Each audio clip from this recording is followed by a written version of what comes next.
Okay, so hello everyone. I'm not in my car today. I'm in my bedroom because everyone's gone from the house and I thought it'd be quiet, and so I just thought I'd film a video. Today we're going to be talking about Harry Potter and the Order of the Phoenix. Got some stuff in there. There's the back. Pretty cool cover. Full disclosure, I know Harry Potter's, technically, I was going to say Harry Potter's controversial amongst Christians in Christian circles. Some people are neutral about it. Some people feel very strongly about it, like you shouldn't read it. Other people think it's okay. But I was also going to say it's not just, I guess now it's not just Christian circles, but Harry Potter's also controversial in secular circles and liberal circles. Did a JK? Well, you know why. But anyway. Yeah, so just a disclaimer, I grew up with Harry Potter. I always enjoyed it.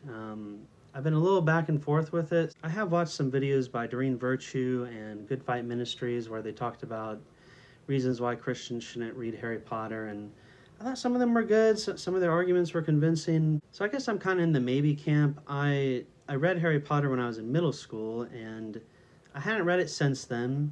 And so I've been rereading the series slowly.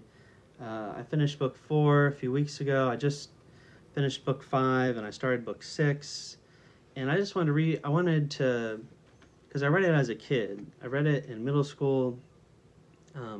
It's funny, in 7th grade there was another guy in one of my classes, and we both bought, well, we didn't, our parents both bought us the hardback cover of Deathly Hallows, and I remember like racing him, and we were like, trying to see who would get done first. I should say now that this review is going to be full of spoilers, so if you haven't read Harry Potter or seen the movies, I might be talking about some of the other books, spoiling them, so just fair warning. Like I said, I read the books when I was in middle school, when I was younger, and I haven't really picked them up since, and so I've been rereading through them. And I just finished Order of the Phoenix, and I guess I wanted to talk about it. So far, first of all, I'll just show you. Like I said, I got the blue cover. I think it's pretty cool. This book is massive. It is 870 pages. Almost 900 pages, and I think this book is this is easily the longest Harry Potter book by a large margin, because I'm pretty sure the next largest is Deathly Hallows, and that's 752 pages. What did I like about this book? I mean, a lot of the class stuff was cool, and I like stuff with Harry, Ron, and Hermione, and like Sirius, and they use the fireplaces to talk or whatever. I will say this is my least favorite Harry Potter book that I've read so far. And it's interesting because this is also Order of the Phoenix. I know this might offend some people, but Order of the Phoenix is actually also my least favorite Harry Potter movie. I do want to go back and watch the movies again. But there's a lot of good stuff in here. I mean, I love... So, Harry gets attacked by Dementors, and Dudley's all upset, and he's doesn't know what to say, and his aunt and uncle are accusing Harry of stuff, and that's in chapter 2, called A Peck of Owls. And it's funny because Uncle Vernon gets angrier and angrier as all these owls like come through the window and down the chimney, and he's like, I will not have any more owls, and he just screams owls, and he's like angry and upset, and like just like owl after owl comes and delivers Harry like different letters from different people. It's interesting, and then he gets picked up by the Order of the Phoenix, and that's kind of cool. And one character I really like is Kreacher.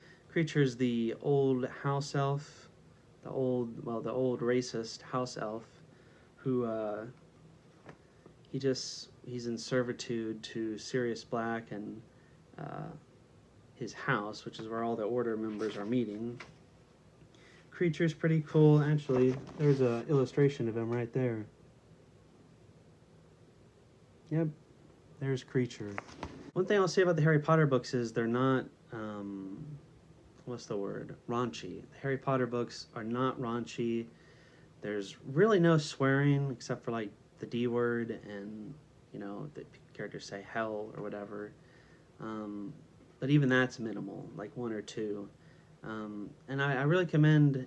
It's one thing I like about Harry Potter is, I feel like a lot of modern fantasy today is full of just, sex, and even like just YA in general. Young adult books are full of, foul words and swearing and drugs. And the Harry Potter series, there are no F-bombs, there's no foul language, there's no sex, so I like that.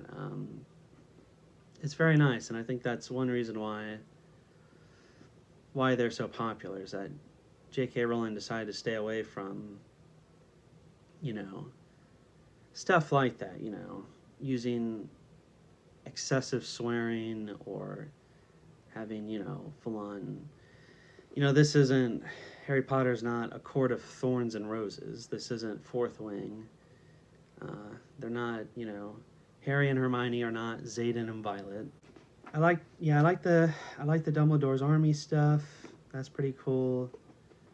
I really like the occlumency. I think that's cool, where Harry's training with Snape and he's trying to close himself off to bad dreams, and I think that's pretty cool. And oh wait, so so the big bad in this book is Dolores Umbridge, the new Defense Against the Dark Arts teacher. And anyway, so this is from chapter 27, The Centaur and the Sneak. And Harry's been having the secret meetings with the DA, Dumbledore's army. And anyway, he gets caught. They're in Dumbledore's office. The Prime Minister, Cornelius Fudge, thinks that Dumbledore is, trying to overthrow him or something. And so they're about to arrest him. And I love this. Dumbledore says, "You seem to be laboring under the delusion that I am going to," what is the phrase? "Come quietly?" "I'm afraid I'm not going to come quietly at all, Cornelius. I have absolutely no intention of being sent to Azkaban. I could break out, of course. But what a waste of time, and frankly, I can think of a whole host of things I would rather be doing." I just thought, I read that and I underlined it. I was like, man, that is such an awesome line. Like, Dumbledore, they're talking about sending Dumbledore to the wizard prison, Azkaban. And he's just like, well, I could go, but I could just break out, and what a waste of time. That's just, man, I think that's... And then just, I like Dumbledore in general, because it goes on, there's this guy, Dawlish, he's kind of approaching Dumbledore, like, to take him in, and Dumbledore says, "Don't be silly, Dawlish," said Dumbledore kindly. "I'm sure you are an excellent orer. I seem to remember that you achieved outstanding in all your newts, but if you attempt to, bring me in by force, I will have to hurt you." And I like that, because Dumbledore's so powerful, but he's also, like, kind, and, he's like, "Don't be silly, Dawlish," and he compliments him. "I'm sure you're an excellent orer, but if you try to bring me in by force, I'm going to have to hurt you." So it's like a little kind warning there. And then, of course, if you've read the book or seen the movie, Dumbledore grabs onto Fawkes the Phoenix, and they leave in a burst of fire. So that was pretty cool. Surprisingly, I liked reading about the owls when they're doing their examinations. It's just kind of interesting, like Harry has to make a teacup do cartwheels or something. It's just small little details like that, humorous little details that are, funny. And I will say, so I remember the whole prophecy in Harry Potter. I remember that there was a prophecy, but I couldn't remember exactly how it was worded. But when I got to the prophecy part, I was like, oh yeah, I remember this, because I remember reading this, like, as a kid, I think, and it's like, neither can live while the other survives. And I'm like, oh man, I think that's so, like, so memorable, so iconic. Anyway, this is going to be a long video. I want to talk about what I didn't like, and as you can see, This book is, like I said, massive, and maybe I mentioned this already, maybe I didn't, but the length is just, it was way too long. It's ironic because I feel like in this book, this is the most time we spent, like, in classrooms. Like, Harry goes to multiple potions classes, and, you know, they do some stuff in there, and he goes to multiple transfiguration classes, history of magic, you know, well, divination, unfortunately. We'll get to that point. And then there's Quidditch practice, and I don't know, like, I don't know, I mean, that stuff's cool and all. I don't think that's exactly, I don't think, like, the classroom scenes are exactly what makes Harry Potter great, or why people like it. People like the mystery, they like the characters. I just felt that this book, I felt this book kind of lagged, just because it was just Harry going to class, and Harry going to Quidditch, and Harry communicating with Sirius, and it's all just kind of basic stuff. Of course, there was some romance with Cho Chang, but it didn't feel like there was much mystery. I also must say, this might be controversial, but I did not like Professor Umbridge. In the sense of, I did not like her as a character, you know. She's supposed to be the main villain, and I don't know, I just didn't really like her. I found her, like, I mean, obviously she's a bad person, but I didn't like her as a character. Like, I feel like she was, personally, I thought she was a lame villain. You know, like, all she did was just make a bunch of rules, and, you know, and then the whole thing with that quill, Harry writing it, and it getting engrafted on his skin, but I don't know, like, compared to, like, other Defense Against the Dark Arts teachers, like, I feel like the other teachers are more memorable, like Lupin or Quirrell or Mad-Eye Moody. I also feel like if somebody could correct me, but I feel like that Harry Potter and the Order of the Phoenix is the only book that does not have a major twist ending. So, like, so in Sorcerer's Stone, the big reveal, the big twist at the end is, again, spoiler alert, the big twist at the end is that Quirrell is actually an agent for Lord Voldemort. And he has Lord Voldemort on the back of his head. And then book 2, the big twist is that Ginny Weasley was the one who was doing all that stuff for, like, Voldemort, and that, well, that, and also that Tom Riddle is Voldemort. Like, that memory was, that memory of that boy in the diary was actually a teenage Voldemort. And also the whole Gilderoy Lockhart being a total fraud and all that. So there were a lot of twists at the end of Chamber of Secrets. And then Prisoner of Azkaban, the big twist is, you know, Sirius Black is Harry Potter's godfather, and that Sirius Black is innocent. He did not betray the Potters. He was framed by Wormtail, Peter Pettigrew. And then book 4, the big twist is that Mad-Eye Moody is not really Mad-Eye Moody. He's Barty Crouch Jr. He's the one who put Harry's name in the Goblet of Fire. Book 6, Half-Blood Prince. The big twist is that Snape is the Half-Blood Prince. That's the big twist. And then Deathly Hallows, the big twist is that Harry is the Horcrux. He's the final Horcrux that Voldemort never meant to make. And that's the big reveal. That's the big ending. But yeah, in book 5, I mean, there really is no... We already know that Professor Umbridge is evil. So there's no, like, twist like, oh, Professor Umbridge was working for the Ministry the whole time. Like, we already knew that. And I really can't think of any twists. I mean, I know there's the lost prophecy at the end, but I don't really know if I'd call that, like, a twist ending. Because it's like, that's just new information we get about Harry. You know, like, again, I go back to the, you know, whoa, wait, you know, Quirrell's the bad guy, it's not Snape, or, whoa, wait, Mad-Eye Moody is not Mad-Eye Moody. And I just feel like, not to say there weren't some twists and turns in this book, but I feel like that Order of the Phoenix is lacking that big plot twist at the end that J.K. usually pulls on us. The only thing I can think of that's really like a twist is that Professor Umbridge, she just randomly flat out admits that she sent those Dementors after Harry.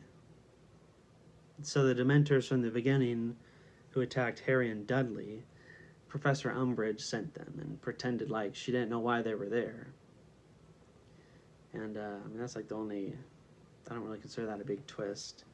But yeah, the book's just too long. The chapter, so this one, chapter 20, Hagrid's Tale, thought it was too long. I didn't really care where Hagrid had been the past couple months. Not to sound rude, but oh yeah, so the other thing, this comes from my Christian background. So I will say that the spells and magic in Harry Potter never really bothered me that much because like they're like fantastical, like they're impossible to do. Like when they wave their wands in the book and make something hover, or you know, a jet of green light shoots out of their wand and kills someone, that's like fantastical stuff. That's like supernatural. That's not like that can't really be replicated.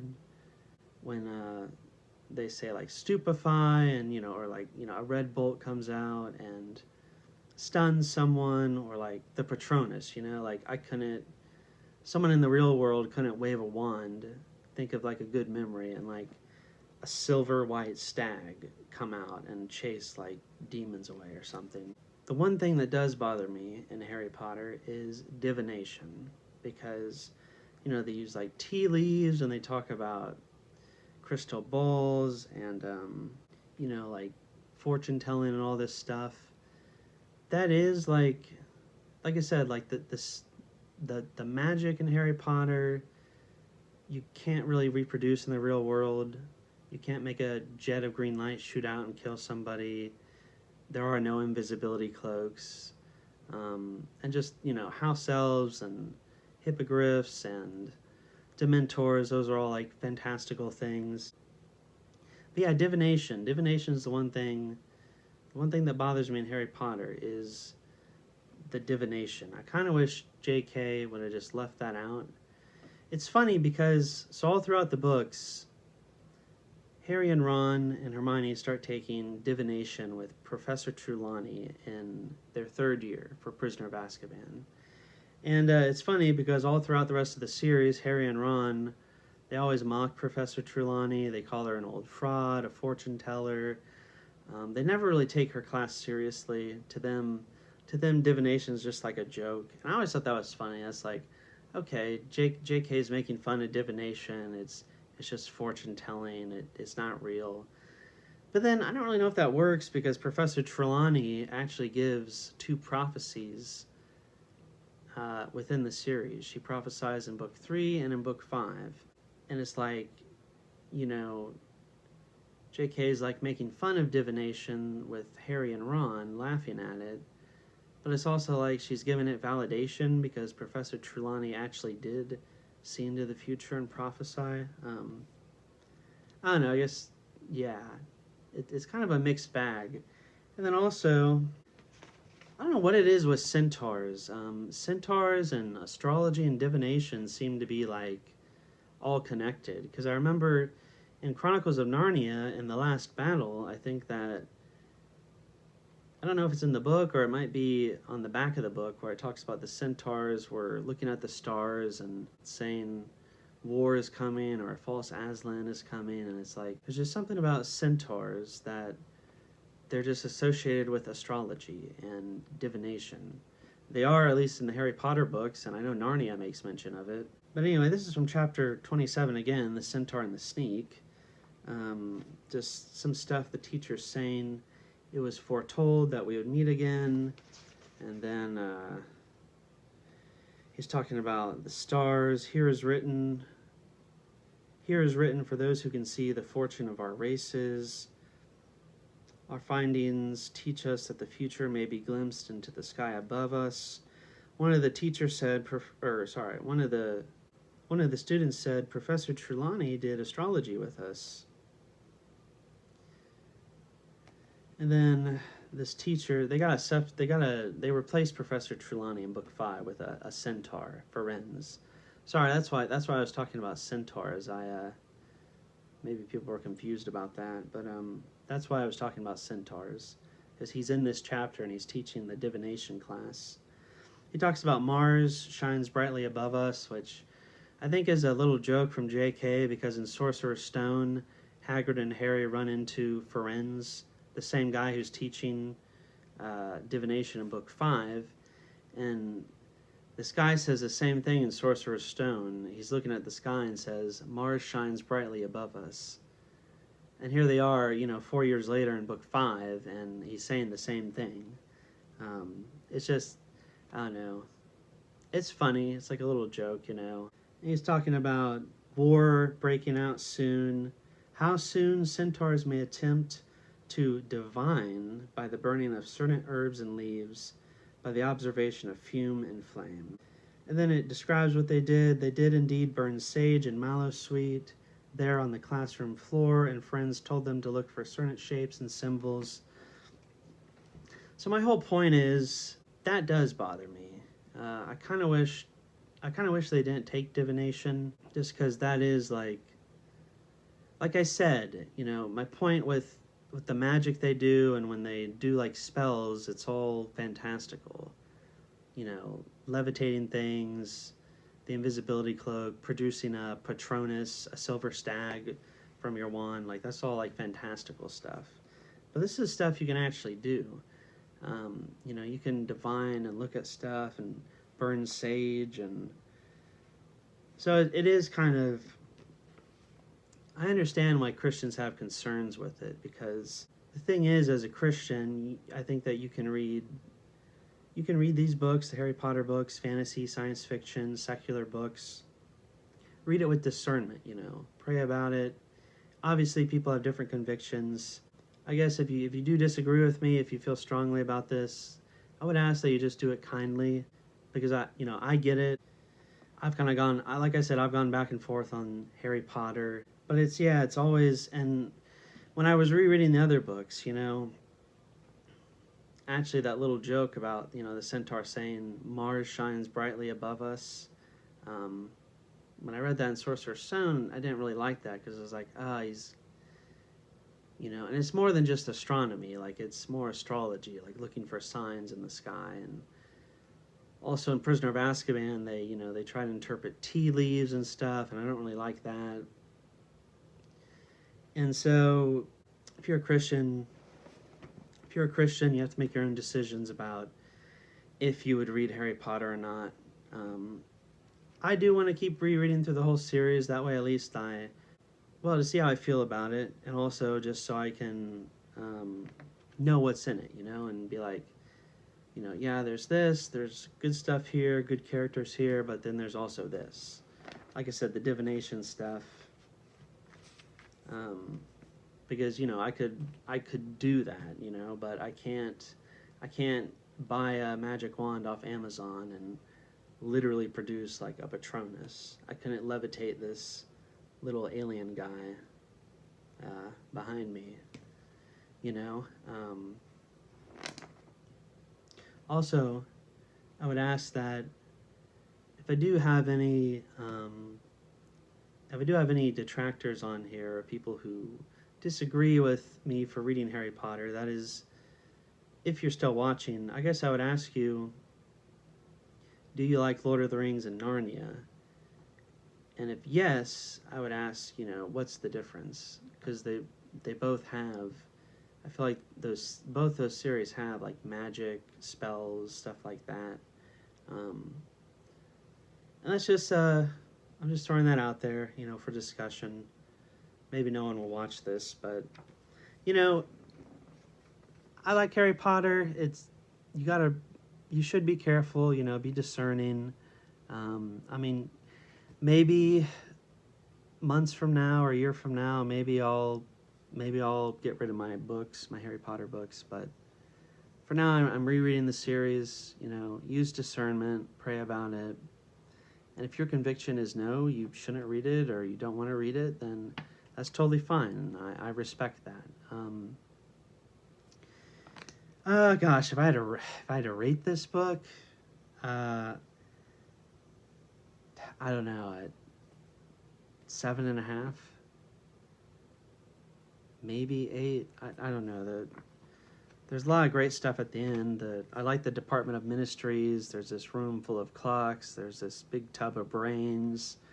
And then the fight between Dumbledore and Voldemort's awesome. It's way better in the book than it is in the movie. I mean, just look at this art right here. Like, the only one he ever feared. That's Dumbledore in the white, and then Voldemort's holding the sword. Like, it's just cool. They make all these statues come to life, and it's really epic. But yeah, I would say this book could be greatly improved if maybe like 200 or 300 pages were cut out. Seriously, because the next book, Half-Blood Prince, is like 650. I feel like this book could be like 600 or 700 pages easily. But that's my review for Order of the Phoenix. I guess let me know your thoughts on Harry Potter, whether you're Christian or non-Christian. Like I said, I totally get it if you're against it. I'm just rereading it just so I know what's in it. So I see a lot of people on YouTube rate this as their least favorite Harry Potter book, and I would have to say I probably agree with that. This is my least favorite. This is a step down from Goblet of Fire. Now I have the monumental task of editing this video, so you can all wish me luck, and hopefully this video isn't, 40 minutes. I'm going to have to cut that down a lot, but hope everyone has a great day. Hope you all have a great week. Stay safe. I'll see you guys in the next video, and have a great day.